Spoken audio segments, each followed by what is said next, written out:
thrilled to be here, and I'm thrilled to be here in such great company. I learned quite a few things this morning, so I'm excited. I love when I learn new stuff, and I was really excited to have the opportunity to come and share a lot of what I've learned with all of you today. So one of the things that I wanted to ask everyone, somebody, I think it was Kurt, took my question.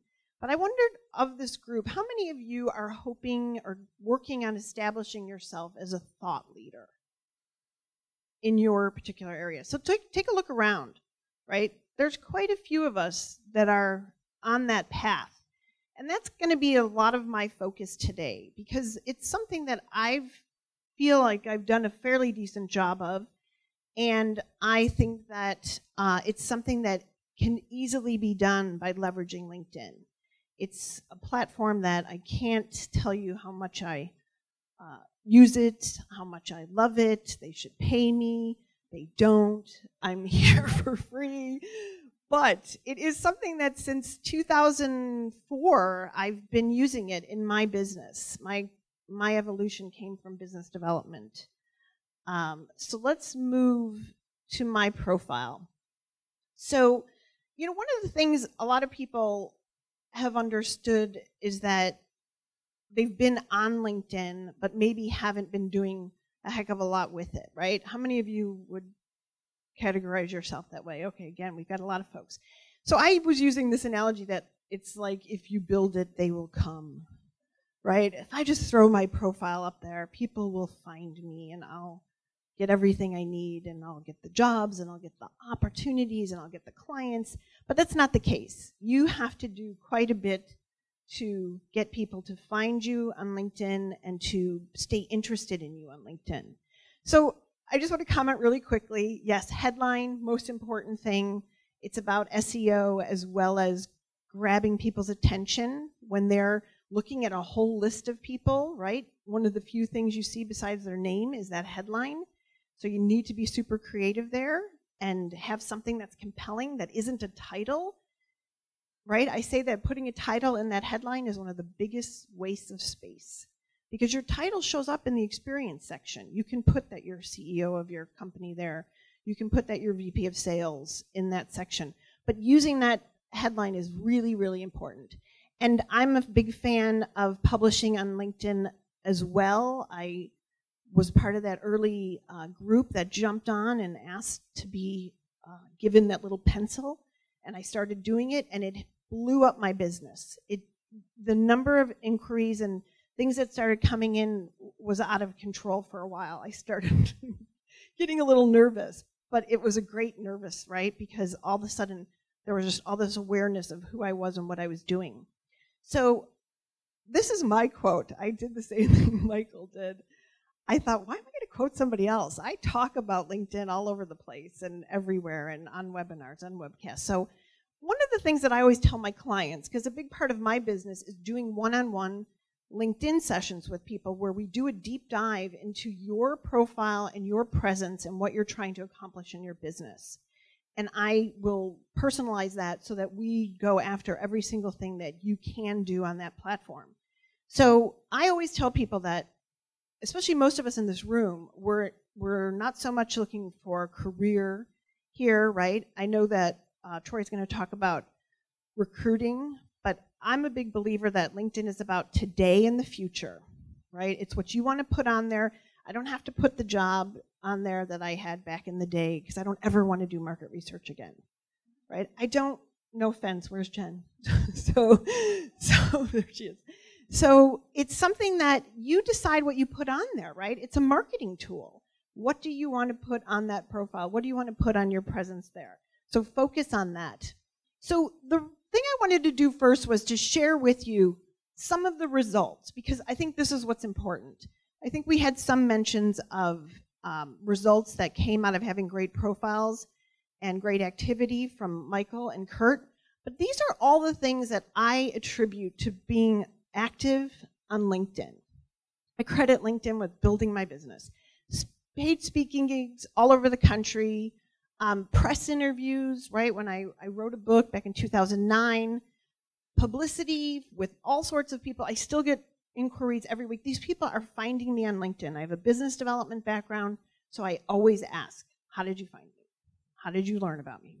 Et cetera, et cetera. So all of these things, online summits, all of this stuff raised my profile through the roof. All these different opportunities. Lots of invitations to contribute content in places I never would have thought of. And just growing my network, right? Collaborators, people that I'm doing business with now. We're cross-referring. We're doing online webcasts. There's all sorts of things. All of this I attribute to that. I got invited to do a little cable TV talk show, right? Does anybody ever see that Between Two Ferns? Right? So it wasn't that show, but it was like that. It was two ficus, actually. So they were two fake ficus. It's on YouTube if you want to see it. And you will laugh because it looks like Zach Galifianakis. Not the guy, but the setting. But that was great because it gave me this awesome video that I could hang off my profile or that I could put up on YouTube. So all of those opportunities, if you want to establish yourself. So what we're going to do is we're going to talk about the 10 things that I do each and every week on LinkedIn. There's going to be some redundancy here because we're all smart marketers, right? So some of what you've seen already this morning is here. But the first thing is definitely doing status updates on a regular basis. I make sure that I also, when I do that, I follow the 80-20 rule. I really try to balance 80-20 being 80% useful information, knowledge, tips, other people's content, 20% being just my promotional stuff, right? When I've got a book promotion or I've got a coaching session promotion. So trying to balance that and focusing more on sharing good content and making sure that you're tagging and attributing things. I mean, I watched the movie Chef recently. Anyone else seen that? Could that not have explained social media better?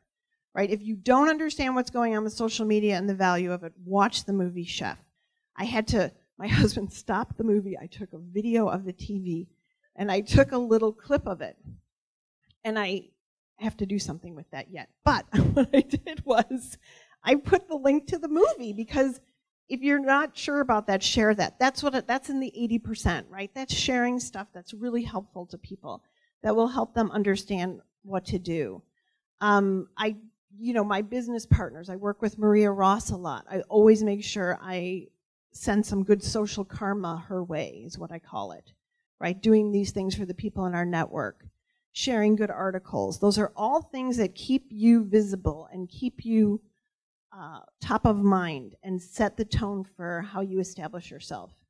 So then also making sure you're reviewing and engaging, looking at your pulse, seeing what's in there, checking that home feed, making sure you're going through and looking for things that, and again, every week, right?